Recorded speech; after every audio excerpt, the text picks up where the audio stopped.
تو بات کچھ یوں ہے کہ ایک جماعت ایک سفر سے واپس آ رہی ہے، ایک بالکل معمولی کا سفر، لیکن اچانک یہ سفر ایک ایسی انوکھی جگہ پر آ پہنچتا ہے جہاں قدیم کہانیاں اور خوفناک خطرات ایک ساتھ بستے ہیں۔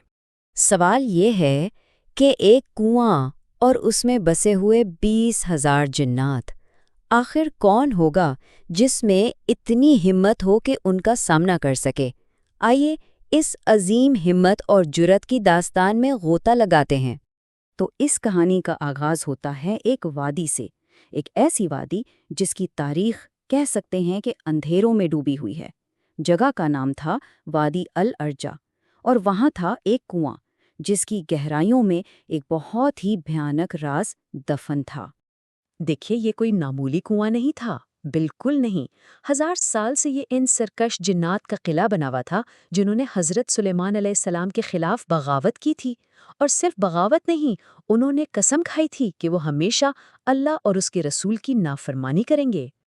اور ان کی طاقت کا اندازہ اس بات سے لگا لیں کہ یہ وہی جنات تھے جنہوں نے پہلے حضرت سلیمان کی فوج سے بھی جنگ کی تھی، اور اس جنگ میں انہوں نے 10,000 سپاہیوں کو شہید کر دیا تھا۔ 10,000! یہ کوئی چھوٹی بات نہیں تھی۔ اب ہوا یہ کہ سفر میں نبی کریم صلی اللہ علیہ وآلہ وسلم اور ان کے صحابہ شدید پیاس کی حالت میں تھے۔ پانی کہیں نہیں تھا سوائے اس ایک کنویں کے، تو مجبوراً انہیں اسی منحوس کنویں کی طرف جانا پڑا، اور یہیں سے ایک المیے کی شروعات ہوئی۔ وہاں موجود ہر شخص اس کنویں کی دہشت سے واقف تھا، لیکن ان سب خوفناک کہانیوں کے باوجود ایک بہادر صحابی حضرت ابو العاص آگے بڑھے۔ ان کا ارادہ بالکل پکا تھا، ان کے دل میں بس ایک ہی بات تھی، چاہے جان چلی جائے وہ اپنے نبی کے لیے پانی ضرور لے کر آئیں گے۔ اور پھر جیسے ہی وہ کنویں کے قریب پہنچے، اس کی گہرائیوں سے ایک ہیبت ناک مخلوق باہر نکلی۔ روایت میں آتا ہے کہ وہ آگ کے ایک دہکتے ہوئے انگارے کی طرح تھی، ایک سلگتی ہوئی شکل، خالص آگ کی بنی ہوئی۔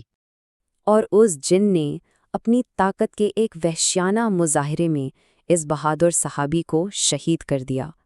اب سب پر واضح ہو چکا تھا کہ یہ صرف کہانیاں نہیں ہیں، خطرہ بالکل حقیقی تھا۔ اس واقعے کے بعد یقیناً سب کے حوصلے پست ہو گئے۔ خطرہ سامنے تھا، لیکن تبھی آسمان سے ایک پیغام آیا، ایک ایسا پیغام جس نے اس پورے واقعے کا رخ ہی موڑ کر رکھ دیا۔ حضرت جبرائیل علیہ السلام تشریف لائے اور انہوں نے مداخلت کی۔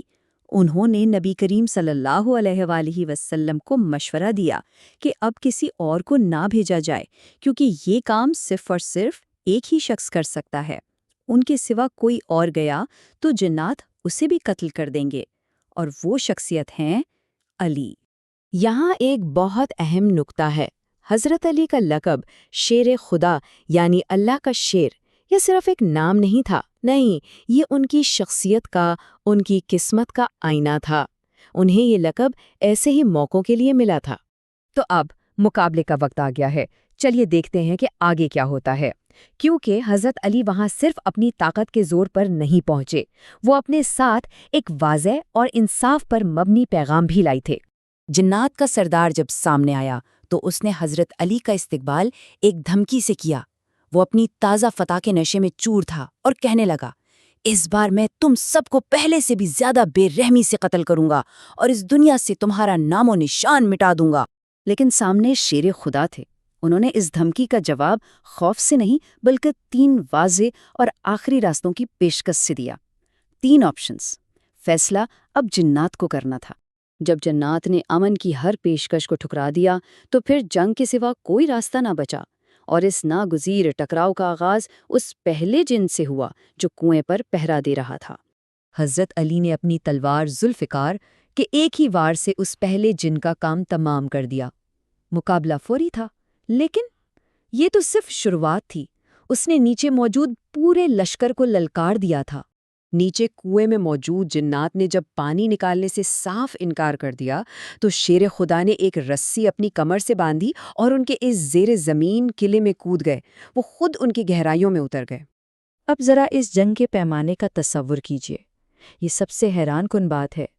روایات کے مطابق حضرت علی نے اس کنویں کے اندر اکیلے 20,000 جنات کی فوج کو شکست دی۔